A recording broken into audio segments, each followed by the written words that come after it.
ഒരു മഹാമേരു പോലെ ഹിമാലയ സാനുക്കളെ വെല്ലും വിധം രാജ്യത്തിൻ്റെ ജനാധിപത്യത്തിന് കാവലായി രാഹുൽ ഗാന്ധി ഇങ്ങനെ രാജ്യത്ത് ഉയർന്നു നിൽക്കുമ്പോൾ ഏത് വർഗീയ ശക്തിക്കാകും ആ പ്രഭാവലയം ഭേദിക്കാൻ? അത്രയ്ക്ക് തീഷ്ണതയാണ് ഇന്ന് രാഹുൽ ഗാന്ധിയുടെ ഉദ്യമങ്ങൾക്ക്. രാഹുൽ ഗാന്ധി എന്ന രാജ്യത്തിൻ്റെ പ്രതീക്ഷ ഇന്ന് മോദിക്കെതിരെ ശബ്ദമുയർത്തി രാജ്യത്ത് അലയടിക്കുന്നുവെങ്കിൽ അത് 146 കോടി ജനത്തിലെ ബഹുഭൂരിപക്ഷം വരുന്ന ജനാധിപത്യ വിശ്വാസികളുടെ ഹൃദയ താളമാണ്. രാഹുൽ എന്ന ആ സ്പന്ദനത്തെ, ഇന്ത്യയുടെ രക്ഷകനെ, ജനാധിപത്യ സംരക്ഷകനെ തകർക്കാൻ സംഘപരിവാർ സംഘങ്ങൾ കോപ്പുകൂട്ടുന്ന കാഴ്ച രാജ്യത്ത് നമ്മൾ കണ്ടുകൊണ്ടിരിക്കുകയാണ്. ഇപ്പോൾ അവസാനമായി ഇതാ BJP സംഘപരിവാർ ശിങ്കിടികളെ വിലക്കെടുത്തുകൊണ്ട് മോദി ഒരു വലിയ ക്യാമ്പയിന് തുടക്കം കുറിച്ചു കഴിഞ്ഞു രാഹുൽ ഗാന്ധിക്കെതിരെ.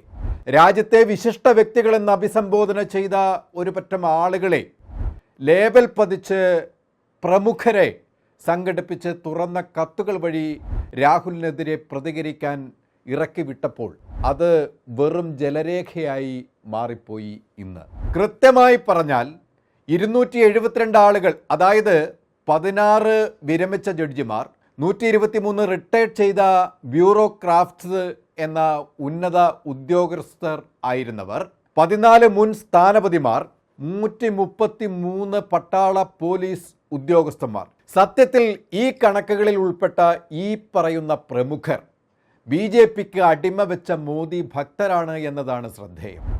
അവരാണ് കോൺഗ്രസ് ദേശീയ നേതാവും ഇന്ത്യയുടെ ലോക്സഭാ പ്രതിപക്ഷ നേതാവുമായ രാഹുൽ ഗാന്ധിക്കെതിരെ മോദി തിട്ടൂരം നടപ്പിലാക്കാൻ ഇറങ്ങിപ്പുറപ്പെട്ടത്. ദേശീയ ഭരണഘടനാ അധികാര സ്ഥാപനങ്ങൾക്ക് മുകളിലുള്ള ആക്രമണം എന്ന തലക്കെട്ടോടെ പുറത്തുവിട്ട ഈ കത്തിൻ്റെ ഉള്ളടക്കം ചിരിക്കാനും ചിന്തിപ്പിക്കാനും ഇടവരുത്തുന്നതാണ്. രാഹുൽ ഗാന്ധി നിരന്തരം ഭരണഘടനാ സ്ഥാപനങ്ങളെ അടിസ്ഥാനരഹിതമായ ആരോപണങ്ങൾ ഉന്നയിച്ച് ആക്രമിക്കുന്നു അത്രേ. ആദ്യം പട്ടാളത്തിനെതിരെ ആരോപണം ഉന്നയിച്ചു, ജുഡീഷ്യറിക്കെതിരെ ശബ്ദമുയർത്തി, പാർലമെൻറ്റിനെ ആക്രമിച്ചു, പ്രധാനമന്ത്രിയെ ചോദ്യം ചെയ്തു. ഇപ്പോൾ മുഖ്യ തെരഞ്ഞെടുപ്പ് കമ്മീഷനെയും പ്രധാനമന്ത്രിയെയും ലക്ഷ്യം വെച്ചുകൊണ്ട് വോട്ട് കൊള്ള എന്ന ഗുരുതര ആരോപണം ഉയർത്തി ആക്രമണം അഴിച്ചുവിടുന്നു അത്രേ. TN ശേഷനും N ഗോപാലസ്വാമിയെ പോലെയുള്ള വിശിഷ്ട വ്യക്തികൾ ദൃഢപ്പെടുത്തിയ സ്ഥാപനമായ ഇലക്ഷൻ കമ്മീഷൻ ചെയ്തികളെ ചോദ്യം ചെയ്യുന്നു അത്രേ. ജനവിശ്വാസം തകർക്കാൻ വേണ്ടി, ഭരണഘടന അട്ടിമറിക്കാൻ വേണ്ടി നീങ്ങുകയാണ് ഇദ്ദേഹമെന്ന്. ഇതാണ് ഈ പ്രമുഖർ എഴുതിയ കത്തിൻ്റെ കാതലായ ഉള്ളടക്കം. ഇപ്പോൾ ഒരു സംശയം ഉയർന്നു വരിക സ്വാഭാവികം മാത്രം. സംശയം ഇതാണ്: ഭരണഘടനയിൽ അധിഷ്ഠിതമായ ഏറ്റവും ഉദാത്തമായ ഭരണ പ്രക്രിയ ആയ തിരഞ്ഞെടുപ്പ് ഏറ്റവും പ്രാധാന്യത്തിൽ രാജ്യത്ത് നടപ്പാക്കേണ്ടതാണ് എന്നിരിക്കെ അത് ദുരൂഹമായി നടപ്പിലാക്കുന്ന ഭരണ സംവിധാനത്തെ ചോദ്യം ചെയ്യേണ്ട കടമ പ്രതിപക്ഷ നേതാവിനും പ്രതിപക്ഷ പാർട്ടികൾക്കും ഇല്ലേ? BJPയുടെ ഈ പ്രമുഖർ മോദി ഉരുട്ടിക്കൊടുക്കുന്ന ഉരുള തൊണ്ട തൊടാതെ വിഴുങ്ങുമ്പോൾ ജനാധിപത്യ രാജ്യത്തിൻ്റെ കടമ നിറവേറ്റുന്ന പ്രതിപക്ഷത്തിൻ്റെ കർത്തവ്യത്തെക്കുറിച്ച് ഒന്ന് ചിന്തിക്കുന്നത് നല്ലതാണ്. ഈ പ്രമുഖർ സ്തുതി പാടി കൈകൾ കൂപ്പി ഹരേ മോദി, ഹരേ BJP, ഹരേ ഹരേ RSS എന്ന് മോദി ഭക്തിയിൽ പുലമ്പുമ്പോൾ ഫാസിസത്തിന് പരവതാനി വിരിക്കുന്ന മുതിർന്ന തലമുറയെക്കുറിച്ചോർത്ത് ലജ്ജിക്കുകയാണ് പുതിയ തലമുറ. എന്നാൽ ഇതിൽ എടുത്തു പറയേണ്ട ഒരു 7 പേരുണ്ട്.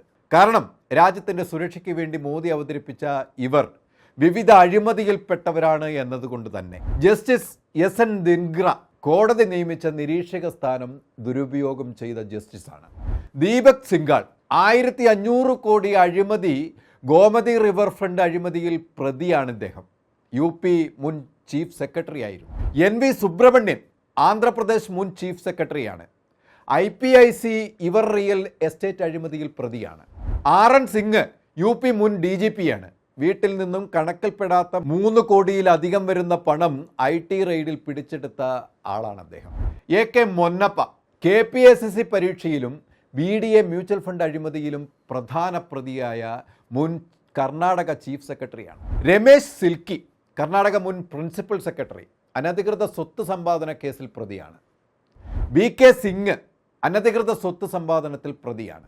ഇങ്ങനെ സമൂഹത്തിൽ പ്രമുഖ സ്ഥാനം വഹിക്കുന്ന ക്രിമിനൽ പശ്ചാത്തലമുള്ളവരെ കൊണ്ടാണ് രാജ്യത്ത് ഭരണകക്ഷിയായ BJP നാട് നന്നാക്കാൻ ഇറങ്ങിയിരിക്കുന്നത്.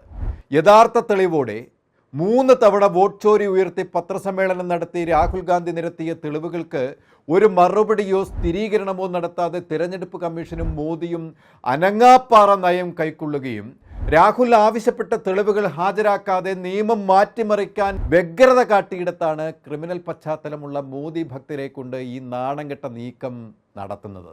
എന്നാൽ രാഹുൽ ഗാന്ധി തെല്ലും ഭയപ്പെടാതെ തൻ്റെ മുന്നേറ്റം തുടരുന്ന കാഴ്ചയാണ് നമുക്ക് കാണാൻ കഴിയുക. വരുന്ന 14-ാം തീയതി പ്രതിപക്ഷ പാർട്ടികളെ അണിനിരത്തിക്കൊണ്ട് ഒരു പ്രക്ഷോഭത്തിന്, ഡൽഹിയിൽ ഒരു പ്രക്ഷോഭത്തിന് തുടക്കം കുറിക്കാനുള്ള തയ്യാറെടുക്കുകയാണ്. ഒരു മാസം നീണ്ടു നിൽക്കേണ്ട പാർലമെൻറ്റ് ശീതകാല സമ്മേളനം വെട്ടിച്ചുരുക്കി 15 ദിവസമാക്കി 1-ാം തീയതി മുതൽ 17-ാം തീയതി വരെ നടക്കുന്നതിനിടയിലാണ് 14-ാം തീയതി ഡൽഹിയിൽ വോട്ട് ചോരിക്കെതിരെ മഹാറാലി സംഘടിപ്പിക്കുന്നത്. ഇതിനിടയിൽ തന്നെ രാജ്യത്ത് നടന്ന ഏറ്റവും വലിയ ഭരണകൂട ചതിയുടെ കൂടുതൽ തെളിവുകൾ, അതായത് രാജ്യത്ത് ഞെട്ടിക്കുന്ന രാഹുൽ ഗാന്ധി പറഞ്ഞ ആ ഹൈഡ്രജൻ ബോംബ് പൊട്ടിക്കാനുള്ള ഒരുക്കത്തിലുമാണ്. നമുക്ക് കാത്തിരിക്കാം. അതിനായി മോദി തൊടുക്കുന്ന ഏത് പ്രതിബന്ധങ്ങളെയും തകർത്തെറിഞ്ഞുകൊണ്ട് രാഹുൽ ഗാന്ധി ആ ഹൈഡ്രജൻ ബോംബ് പൊട്ടിച്ചാൽ അത് മോദിയുടെ പതനം പൂർണ്ണമാക്കും എന്നതിൽ ഒരു സംശയവും വേണ്ട. അത് സംഭവിക്കുക തന്നെ ചെയ്യും. കൂടുതൽ വാർത്തകൾക്കും വിശേഷങ്ങൾക്കും ഞങ്ങളുടെ channel like, share and subscribe ചെയ്യുക. കൂടാതെ സബ്സ്ക്രൈബ് ബട്ടണിലെ ബെല്ലൈക്കൺ എനേബിൾ ചെയ്യാനും മറക്കരുത്.